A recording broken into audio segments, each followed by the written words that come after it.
Assalamualaikum warahmatullahi wabarakatuh. Perkenalkan, nama saya Mutia Aulia Rahma dari KM 4609 dengan NIM 15022230069. Di sini saya akan menjelaskan tentang 3 teori komunikasi. Teori pertama yang akan saya bahas adalah teori disonansi kognitif.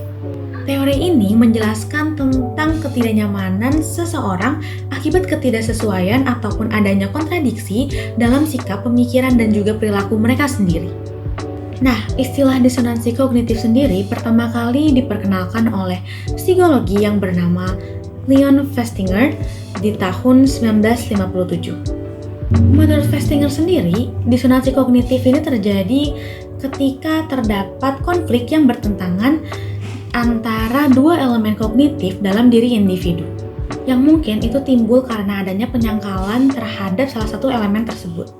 Beberapa contoh dari disonansi kognitif sendiri adalah yang pertama, di saat orang merokok padahal mereka juga tahu kalau merokok itu tidak sehat.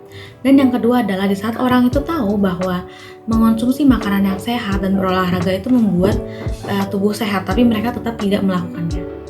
Teori selanjutnya yang akan saya bahas di sini adalah Phase Negotiation Theory. Phase Negotiation Theory ini adalah teori yang membahas tentang bagaimana orang-orang itu yang memiliki budaya yang berbeda dapat bernegosiasi atau mengatasi konflik dalam komunikasi tanpa harus ada pihak yang merasa menang ataupun merasa kalah. Nah, istilah phase di sini itu menggambarkan tentang gambaran diri atau identitas budaya dari individu tersebut. Teori ini juga pertama kali dikemukakan oleh Stella Ting Toomey pada tahun 1985. Contoh kasus dari teori ini sendiri adalah misalnya nih ada dua orang, A dan B. A dan B ini merupakan dua orang yang berasal dari dua budaya yang berbeda. Nah, si A ini itu ingin mempertahankan citranya yang mandiri dan berwibawa, sedangkan B ini ingin menjaga keharmonisan dan hubungan sosialnya. Nah, dalam konteks ini, Phase Negotiation Theory ini dapat membantu dalam mengeksplorasi strategi komunikasi yang tepat yang akan digunakan.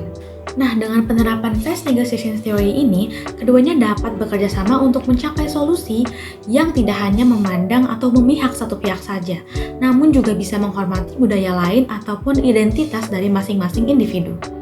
Teori terakhir yang akan saya jelaskan di sini adalah Computer Mediated Communication Theory. Menurut John December, Computer Mediated Communication ini adalah proses komunikasi manusia dengan komputer yang melibatkan orang-orang dalam konteks yang terbatas dan saling berkaitan dalam proses membentuk media dengan tujuan yang beraneka ragam melalui komputer dalam suatu jaringan internet. Nah, dua contoh sederhana dari Computer Mediated Communication ini adalah berteman di sosial media dan juga berkomunikasi melalui aplikasi chat.